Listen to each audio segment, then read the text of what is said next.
The serious injury done to Gregor, which disabled him for more than a month, the apple went on sticking in his body as a visible reminder, since no one ventured to remove it, seemed to have made even his father recollect that Gregor was a member of the family, despite his present unfortunate and repulsive shape, and ought not to be treated as an enemy. That, on the contrary, family duty required the suppression of disgust and the exercise of patience. Nothing but patience. And although his injury had impaired, probably forever, his powers of movement, and for the time being it took him long minutes to creep across his room like an old invalid. There was no question now of crawling up the wall, yet in his own opinion, he was sufficiently compensated for this worsening of his condition by the fact that toward evening, the living room door, which he used to watch intently for an hour or two beforehand, was always thrown open, so that lying in the darkness of his room, invisible to the family, he could see them all at the lamplit table and listen to their talk, by general consent as it were, very different from his earlier eavesdropping. True, their intercourse lacked the lively character of former times, which he had always called to mind with a certain wistfulness in the small hotel bedrooms where he had been wont to throw himself down, tired out, on damp bedding. They were now mostly very silent. Soon after supper, his father would fall asleep in his armchair. His mother and sister would admonish each other to be silent, his mother bending low over the lamp, stitched at fine sewing for an underwear firm. His sister, who had taken a job as a salesgirl, was learning shorthand and French in the evenings on the chance of bettering herself. Sometimes his father woke up, and as if quite unaware that he'd been sleeping, said to his mother, "What a lot of sewing you're doing today," and at once fell asleep again, while the two women exchanged a tired smile. With a kind of mulishness, his father persisted in keeping his uniform on even in the house. His dressing gown hung uselessly on its peg, and he slept fully dressed where he sat, as if he were ready for service at any moment, and even here, only at the beck and call of his superior. As a result, his uniform, which was not brand new to start with, began to look dirty, despite all the loving care of the mother and sister to keep it clean. And Gregor often spent whole evenings gazing at the many greasy spots on the garment, gleaming with gold buttons, always in a high state of polish, in which the old man sat sleeping in extreme discomfort and yet quite peacefully. As soon as the clock struck 10, his mother tried to rouse his father with gentle words and to persuade him after that to get into bed. For sitting there, he could not have a proper sleep, and that was what he needed most, since he had to go on duty at 6. But with the mulishness that had obsessed him since he became a bank messenger, he always insisted on staying longer at the table, although he regularly fell asleep again, and in the end, only with the greatest trouble, could be got out of his armchair and into his bed. However insistently Gregor's mother and sister kept urging him with gentle reminders, he would go on, slowly shaking his head for a quarter of an hour, keeping his eyes shut, and refused to get to his feet. The mother plucked at his sleeve, whispering endearments in his ear. The sister left her lessons to come to her mother's help, but Gregor's father was not to be caught. He would only sink down deeper in his chair. Not until the two women hoisted him up by the armpits did he open his eyes and look at them both, one after the other, usually with the remark, "This is a life.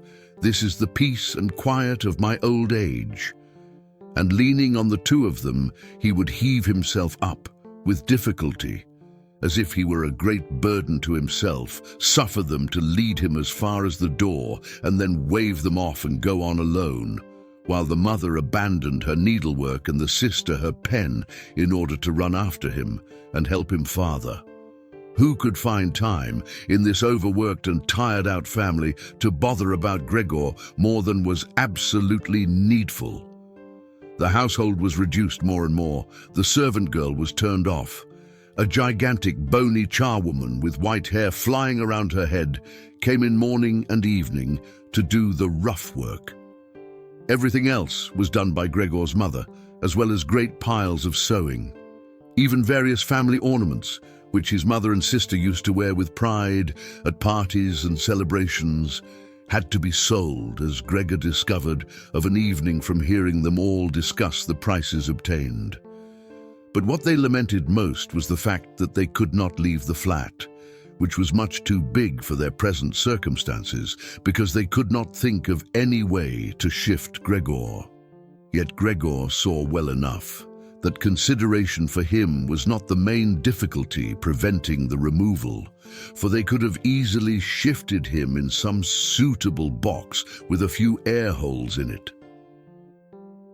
What really kept them from moving into another flat was rather their own complete hopelessness and the belief that they had been singled out for a misfortune such as had never happened to any of their relations or acquaintances. They fulfilled to the uttermost all that the world demands of poor people. The father fetched breakfast for the small clerks in the bank.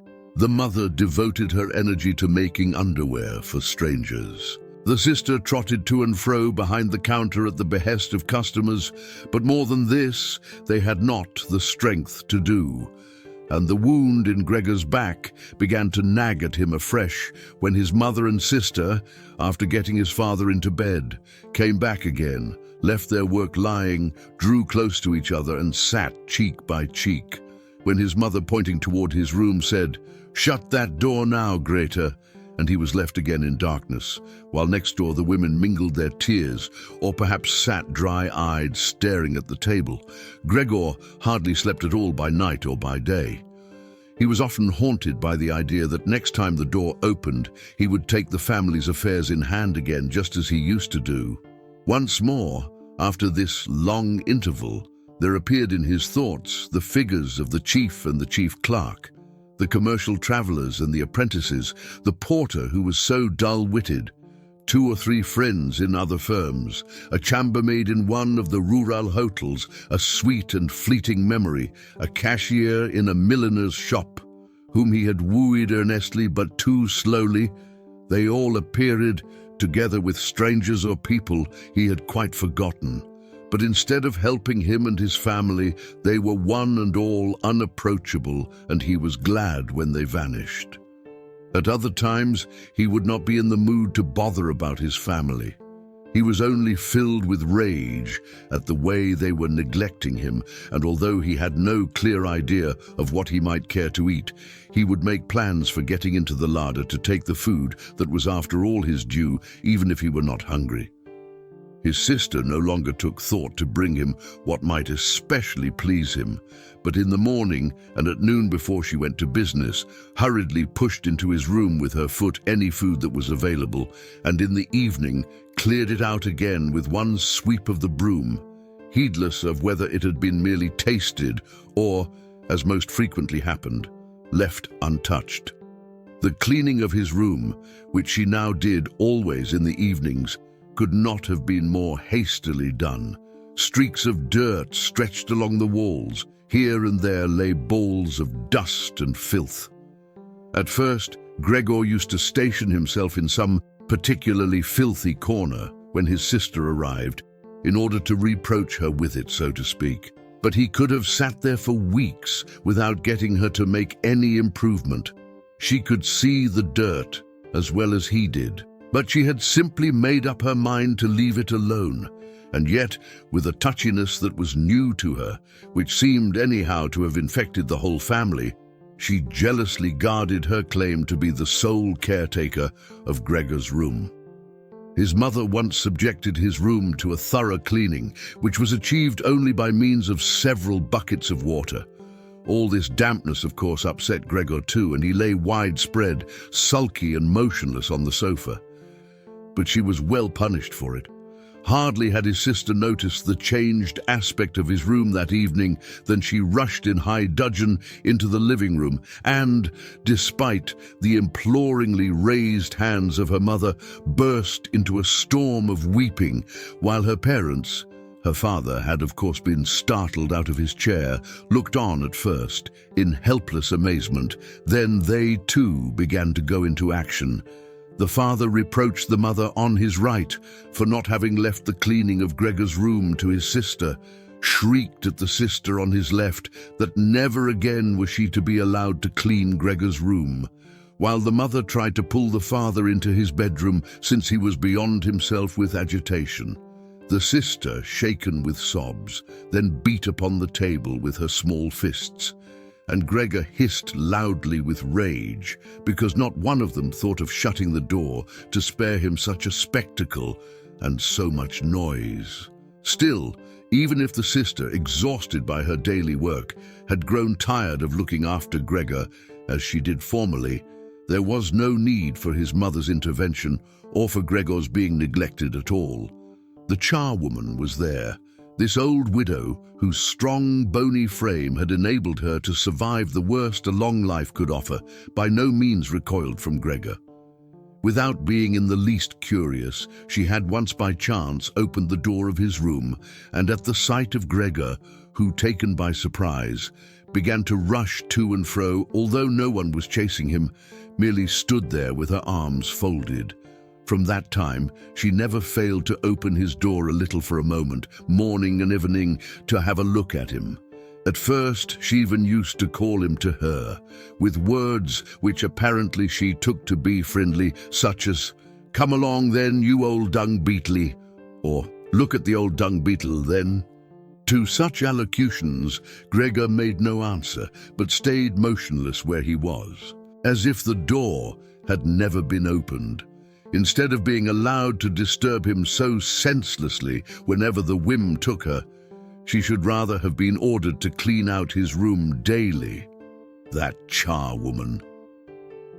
Once, early in the morning, heavy rain was lashing on the window panes, perhaps a sign that spring was on the way. Gregor was so exasperated when she began addressing him again that he ran at her as if to attack her, although slowly and feebly enough. But the charwoman, instead of showing fright, merely lifted high a chair that happened to be beside the door, and as she stood there with her mouth wide open, it was clear that she meant to shut it only when she brought the chair down on Gregor's back. "So you're not coming any nearer?" she asked, as Gregor turned away again and quickly put the chair back into the corner. Gregor was now eating hardly anything. Only when he happened to pass the food laid out for him did he take a bit of something in his mouth as a pastime. Kept it there for an hour at a time, and usually spat it out again. At first he thought it was chagrin over the state of his room that prevented him from eating, yet he soon got used to the various changes in his room. It had become a habit in the family to push into his room things there was no room for elsewhere, and there were plenty of these now, since one of the rooms had been let to 3 lodgers. These serious gentlemen, all 3 of them with full beards, as Gregor once observed through a crack in the door, had a passion for order, not only in their own room, but, since they were now members of the household, in all its arrangements, especially in the kitchen. Superfluous, not to say dirty, objects they could not bear. Besides, they had brought with them most of the furnishings they needed. For this reason, many things could be dispensed with, that it was no use trying to sell, but that should not be thrown away either. All of them found their way into Gregor's room. The ash can likewise, and the kitchen garbage can. Anything that was not needed for the moment was simply flung into Gregor's room by the charwoman, who did everything in a hurry. Fortunately, Gregor usually saw only the object, whatever it was, and the hand that held it. Perhaps she intended to take the things away again as time and opportunity offered, or to collect them until she could throw them all out in a heap. But in fact they just lay wherever she happened to throw them, except when Gregor pushed his way through the junk heap and shifted it somewhat, at first out of necessity because he had not room enough to crawl, but later with increasing enjoyment. although after such excursions, being sad and weary to death, he would lie motionless for hours. And since the lodgers often ate their supper at home in the common living room, the living room door stayed shut many an evening, yet Gregor reconciled himself quite easily to the shutting of the door, for often enough on evenings when it was opened, he had disregarded it entirely and lain in the darkest corner of his room, quite unnoticed by the family. But on one occasion, the charwoman left the door open a little, and it stayed ajar, even when the lodgers came in for supper and the lamp was lit. They set themselves at the top end of the table, where formerly Gregor and his father and mother had eaten their meals, unfolded their napkins, and took knife and fork in hand. At once his mother appeared in the other doorway with a dish of meat, and close behind her, his sister with a dish of potatoes piled high. The food steamed with a thick vapor. The lodgers bent over the food set before them as if to scrutinize it before eating. In fact, the man in the middle, who seemed to pass for an authority with the other two, cut a piece of meat as it lay on the dish, obviously to discover if it were tender or should be sent back to the kitchen. He showed satisfaction, and Gregor's mother and sister, who had been watching anxiously, breathed freely and began to smile. The family itself took its meals in the kitchen. Nonetheless, Gregor's father came into the living room before going into the kitchen and with one prolonged bow, cap in hand, made a round of the table. The lodgers all stood up and murmured something in their beards. When they were alone again, they ate their food in almost complete silence. It seemed remarkable to Gregor that among the various noises coming from the table, he could always distinguish the sound of their masticating teeth, as if this were a sign to Gregor that one needed teeth in order to eat, and that with toothless jaws, even of the finest, one could do nothing. "I'm hungry enough," said Gregor sadly to himself, "but not for that kind of food. How these lodgers are stuffing themselves, and here am I dying of starvation." On that very evening, during the whole of his time there, Gregor could not remember ever having heard the violin. The sound of violin playing came from the kitchen. The lodgers had already finished their supper. The one in the middle had brought out a newspaper and given the other two a page apiece, and now they were leaning back at ease, reading and smoking. When the violin began to play, they pricked up their ears, got to their feet, and went on tiptoe to the hall door, where they stood huddled together. Their movements must have been heard in the kitchen, for Gregor's father called out, "Is the violin playing disturbing you, gentlemen? It can be stopped at once." "On the contrary," said the middle lodger, "could not Fräulein Samsa come and play in this room beside us, where it is much more convenient and comfortable?" "Oh, certainly," cried Gregor's father, as if he were the violin player. The lodgers came back into the living room and waited. Presently Gregor's father arrived with the music stand, his mother carrying the music and his sister with the violin. His sister quietly made everything ready to start playing.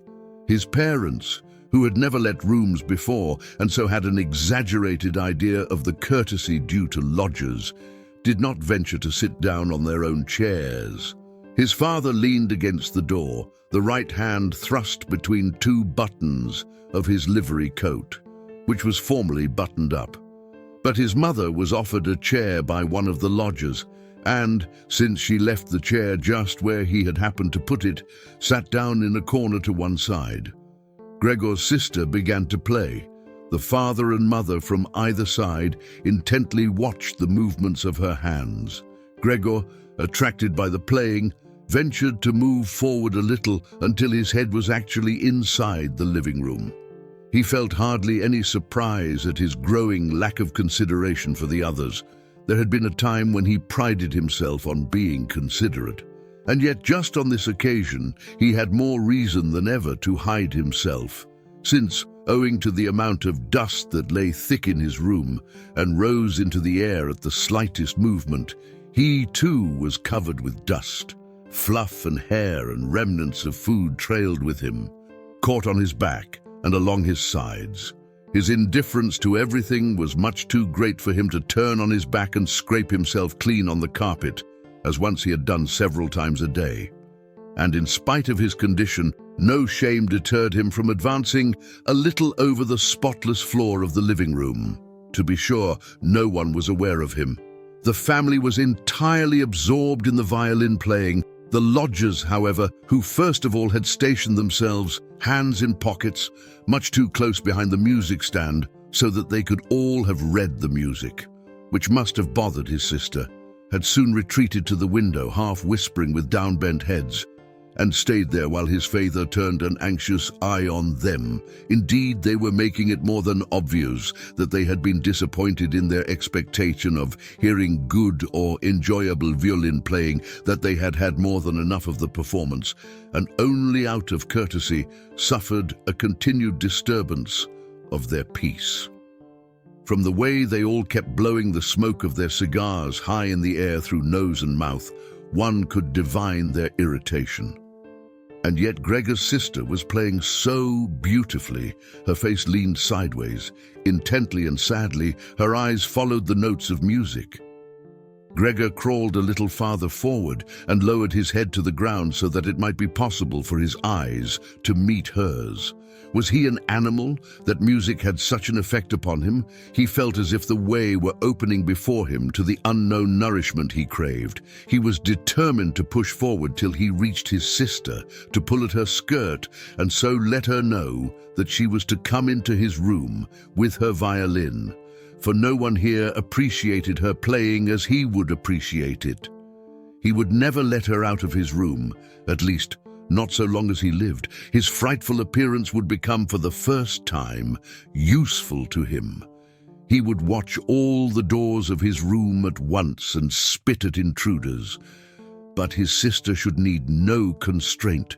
She should stay with him of her own free will. She should sit beside him on the sofa, bend down her ear to him, and hear him confide that he had had the firm intention of sending her to the conservatorium, and that, but for his mishap last Christmas. Surely Christmas was long past. He would have announced it to everybody without allowing a single objection. After this confession, his sister would be so touched that she would burst into tears, and Gregor would then raise himself to her shoulder and kiss her on the neck, which, now that she went to business, she kept free of any ribbon or collar. "Mr. Samsa," cried the middle lodger to Gregor's father, and pointed, without wasting any more words, at Gregor, now working himself slowly forward. The violin fell silent. The middle lodger first smiled to his friends with a shake of the head, and then looked at Gregor again. Instead of driving Gregor out, his father seemed to think it more needful to begin by soothing down the lodgers, although they were not at all agitated, and apparently found Gregor more entertaining than the violin playing. He hurried toward them and, spreading out his arms, tried to urge them back into their own room, and at the same time to block their view of Gregor. They now began to be really a little angry. One could not tell whether because of the old man's behavior or because it had just dawned on them that all unwittingly they had such a neighbor as Gregor next door. They demanded explanations of his father. They waved their arms like him, tugged uneasily at their beards, and only with reluctance backed toward their room. Meanwhile, Gregor's sister, who stood there as if lost when her playing was so abruptly broken off, came to life again, pulled herself together all at once after standing for a while, holding violin and bow in nervelessly hanging hands and staring at her music, pushed her violin into the lap of her mother, who was still sitting in her chair, fighting asthmatically for breath, and ran into the lodger's room, to which they were now being shepherded by her father rather more quickly than before. One could see the pillows and blankets on the beds flying under her accustomed fingers and being laid in order. Before the lodgers had actually reached their room, she had finished making the beds and slipped out. The old man seemed once more to be so possessed by his mulish self-assertiveness that he was forgetting all the respect he should show to his lodgers. He kept driving them on and driving them on until in the very door of the bedroom the middle lodger stamped his foot loudly on the floor and so brought him to a halt. "I beg to announce," said the lodger, lifting one hand and looking also at Gregor's mother and sister, "that because of the disgusting conditions prevailing in this household and family," here he spat on the floor with emphatic brevity, "I give you notice on the spot. Naturally, I won't pay you a penny for the days I have lived here. On the contrary, I shall consider bringing an action for damages against you based on claims, believe me, that will be easily susceptible of proof." He ceased and stared straight in front of him, as if he expected something. In fact, his two friends at once rushed into the breach with these words, "And we too give notice on the spot." On that, he seized the door handle and shut the door with a slam. Gregor's father, groping with his hands, staggered forward and fell into his chair. It looked as if he was stretching himself there for his ordinary evening nap.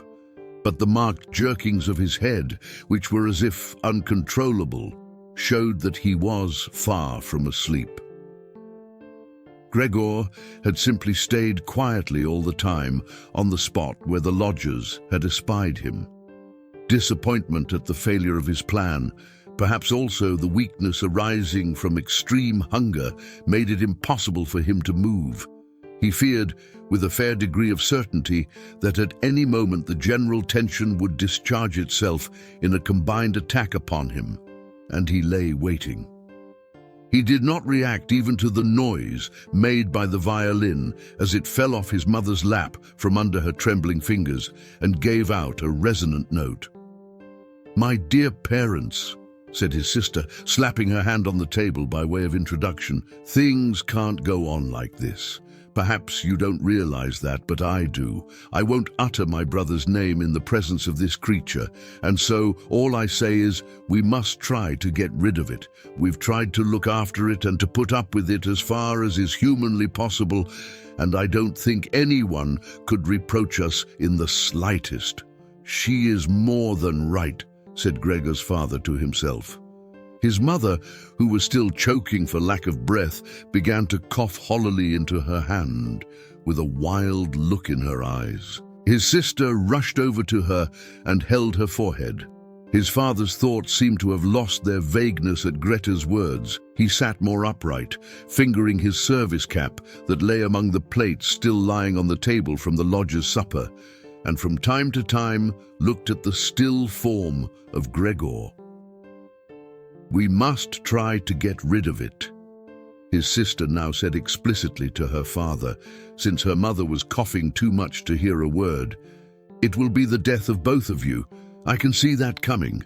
When one has to work as hard as we do, all of us, one can't stand this continual torment at home on top of it. At least I can't stand it any longer." And she burst into such a passion of sobbing that her tears dropped on her mother's face, where she wiped them off mechanically. "My dear," said the old man sympathetically and with evident understanding, "but what can we do?" Gregor's sister merely shrugged her shoulders to indicate the feeling of helplessness that had now overmastered her during her weeping fit, in contrast to her former confidence. "If he could understand us," said her father, half questioningly. Greta, still sobbing, vehemently waved a hand to show how unthinkable that was. "If he could understand us," repeated the old man, shutting his eyes to consider his daughter's conviction that understanding was impossible, "then perhaps we might come to some agreement with him. But as it is, he must go," cried Gregor's sister. "That's the only solution, father. You must just try to get rid of the idea that this is Gregor. The fact that we've believed it for so long is the root of all our trouble. But how can it be Gregor?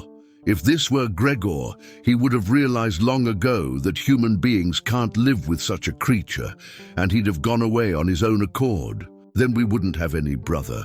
but we'd be able to go on living and keep his memory in honor. As it is, this creature persecutes us, drives away our lodgers, obviously wants the whole apartment to himself, and would have us all sleep in the gutter. Just look, Father, she shrieked all at once. He's at it again.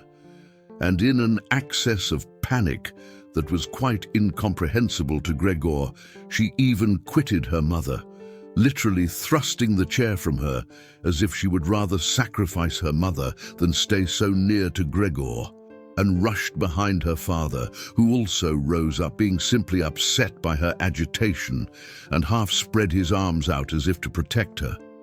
Yet Gregor had not the slightest intention of frightening anyone, far less his sister. He had only begun to turn around in order to crawl back to his room, but it was certainly a startling operation to watch, since because of his disabled condition, he could not execute the difficult turning movements except by lifting his head and then bracing it against the floor over and over again. He paused and looked around. His good intentions seemed to have been recognized. The alarm had only been momentary. Now they were all watching him in melancholy silence. His mother lay in her chair, her legs stiffly outstretched and pressed together, her eyes almost closing for sheer weariness. His father and his sister were sitting beside each other, his sister's arm around the old man's neck. Perhaps I can go on turning around now, thought Gregor, and began his labors again. He could not stop himself from panting with the effort and had to pause now and then to take breath. Nor did anyone harass him. He was left entirely to himself. When he had completed the turnaround, he began at once to crawl straight back. He was amazed at the distance separating him from his room and could not understand how, in his weak state, he had managed to accomplish the same journey so recently, almost without remarking it.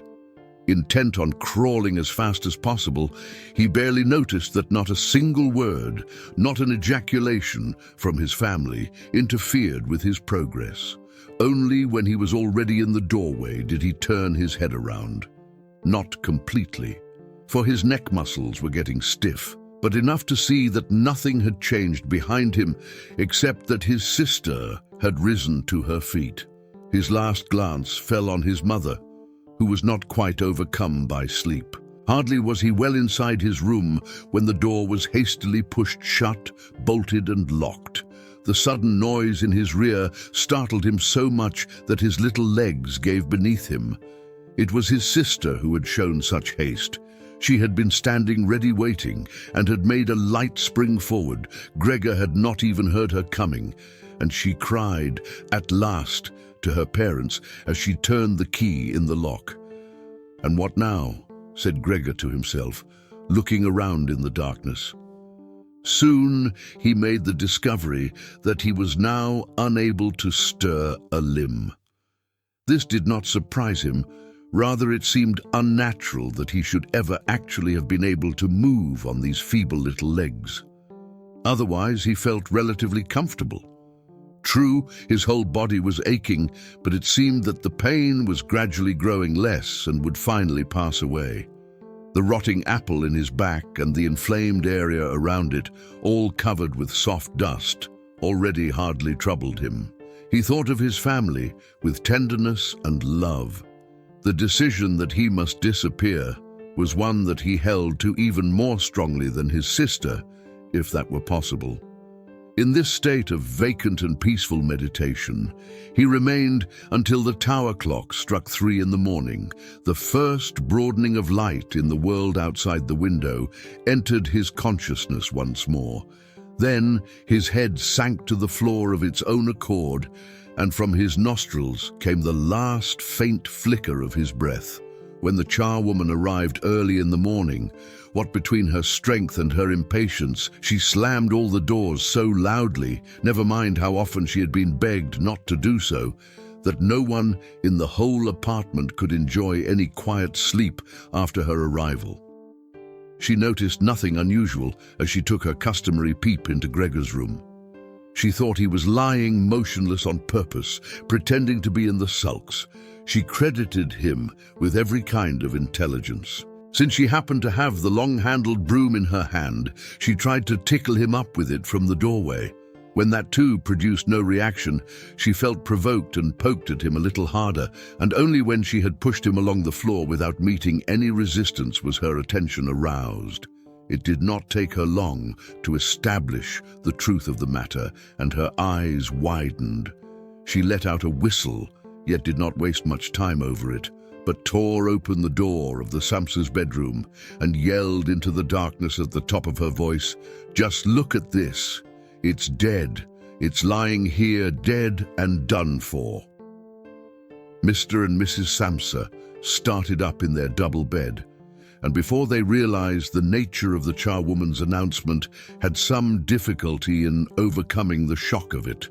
But then they got out of bed quickly, one on either side, Mr. Samsa throwing a blanket over his shoulders, Mrs. Samsa in nothing but her nightgown. In this array, they entered Gregor's room. Meanwhile, the door of the living room opened too, where Greta had been sleeping since the advent of the lodgers. She was completely dressed as if she had not been to bed, which seemed to be confirmed also by the paleness of her face. "Dead?"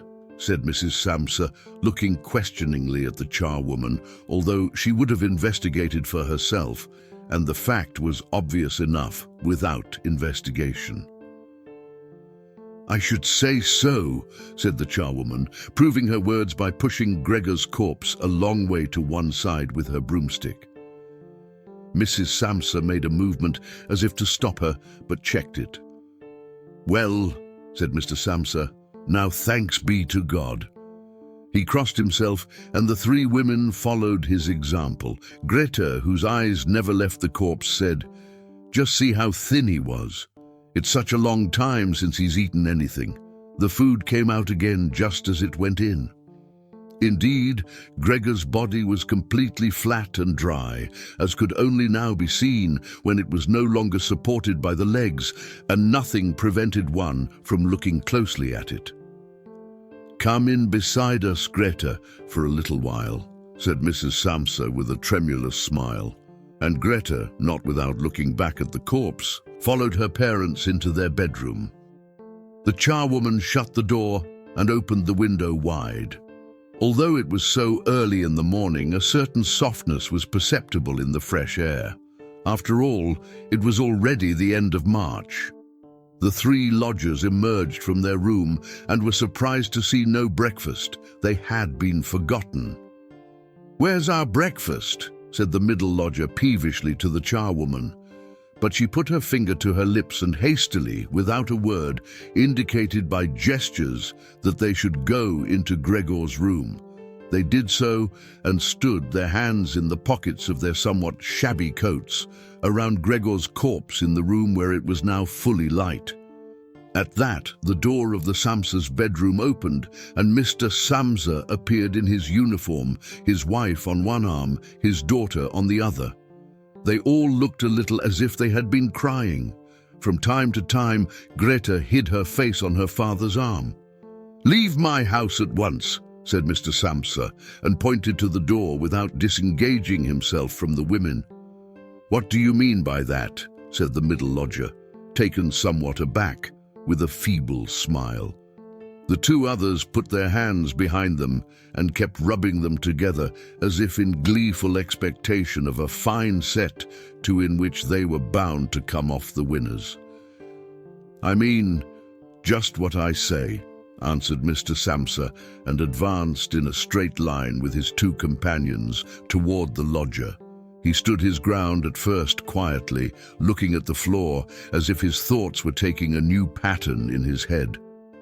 "Then let us go, by all means," he said, and looked up at Mr. Samsa as if in a sudden access of humility he were expecting some renewed sanction for this decision. Mr. Samsa merely nodded briefly once or twice with meaning eyes. Upon that, the lodger really did go with long strides into the hall. His two friends had been listening and had quite stopped rubbing their hands for some moments, and now went scuttling after him, as if afraid that Mr. Samsa might get into the hall before them and cut them off from their leader. In the hall, they all three took their hats from the rack, their sticks from the umbrella stand. It bowed in silence and quitted the apartment. With a suspiciousness that proved quite unfounded, Mr. Samsa and the two women followed them out to the landing.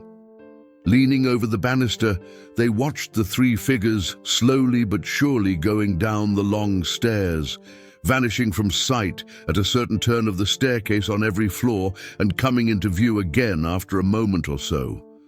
The more they dwindled, the more the Samsa family's interest in them dwindled.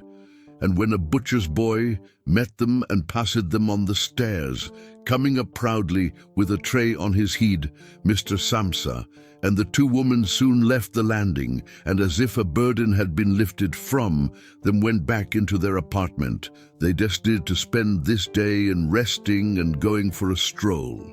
They had not only deserved such a respite from work, but absolutely needed it. And so they sat down at the table and wrote 3 notes of excuse, Mr. Samsa to his board of management, Mrs. Samsa to her employer, and Greta to the head of her firm. While they were writing, the charwoman came in to say that she was going now, since her morning's work was finished. At first, they only nodded without looking up, but as she kept hovering there, they eyed her irritably. "Well," said Mr. Samsa. The charwoman stood grinning in the doorway, as if she had good news to impart to the family, but meant not to say a word, unless properly questioned. The small ostrich feather standing upright on her hat, which had annoyed Mr. Samsa ever since she was engaged, was waving gaily in all directions. "Well, what is it then?"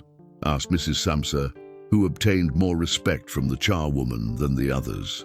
"Oh," said the charwoman, giggling so amiably that she could not at once continue, "just this. You don't need to bother about how to get rid of the thing next door. It's been seen to already." Mrs. Samsa and Greta bent over their letters again, as if preoccupied. Mr. Samsa, who perceived that she was eager to begin describing it all in detail, stopped her with a decisive hand. But since she was not allowed to tell her story, she remembered the great hurry she was in, obviously deeply huffed. "Bye, everybody," she said, whirling off violently, and departed with a frightful slamming of doors. "She'll be given notice tonight," said Mr. Samsa, but neither from his wife nor his daughter did he get any answer, for the charwoman seemed to have shattered again the composure they had barely achieved. They rose, went to the window and stayed there, clasping each other tight. Mr. Samsa turned in his chair to look at them and quietly observed them for a little. Then he called out, "Come along now, do. Let bygones be bygones, and you might have some consideration for me." The two of them complied at once, hastened to him, caressed him, and quickly finished their letters. Then they all three left the apartment together, which was more than they had done for months, and went by tram into the open country outside the town.